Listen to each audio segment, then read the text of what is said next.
fresh, but how do you reflect on the season, and what steps do you think you guys need to take to continue to improve and make sure you get back to the playoffs next year?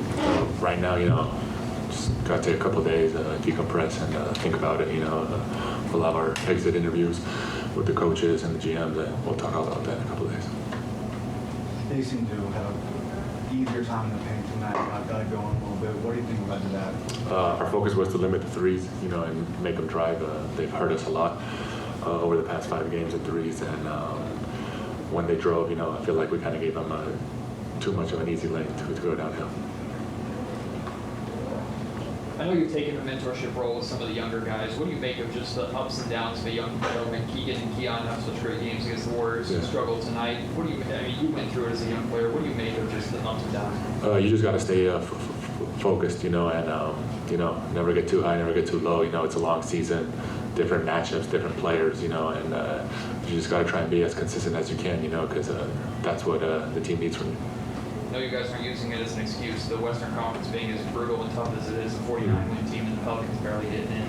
I guess, what do you make of just playing in such a difficult conference every night? Yeah, I don't feel it's an excuse. We dropped many games that we should have won during the season, and we definitely would have been in a better position, so it's kind of on us, and today we couldn't get it done. You guys only lost 2 fewer games overall than last year, but obviously the season's very different. Did it feel like a step back this season? Personally, like as a team, I feel like we got better. It's just we couldn't finish some games. We dropped a couple. The West is tougher, and we're kind of put ourselves in a bad situation to make the play. You're offensively, you guys did. Did you feel that during the season, and why?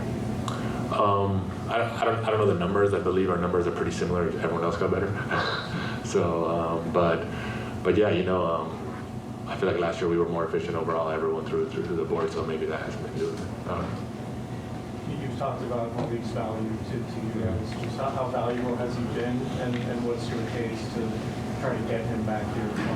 Of course, Malik's another playmaker on the court with Foxy, so when we have 2 of those guys on the court at the same time, it makes it really difficult for your defenses to guard, so he was definitely missed, especially me as a big man.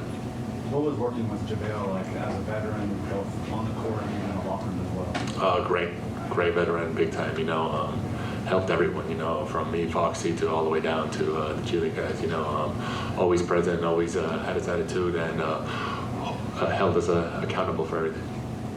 What do you make of the defensive growth as a whole this season? That seems to be the biggest area of progress that you guys made. Good. I feel like we definitely, since All-Star break, our defense has definitely improved a lot. Guys are getting more confident.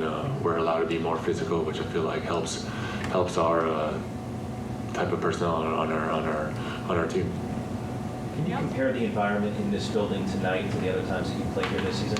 Definitely. This was a do or die game, so obviously the fans were definitely more into it, and you definitely felt it. And what stood out to you about the way the Pelicans adjusted to being without Williams?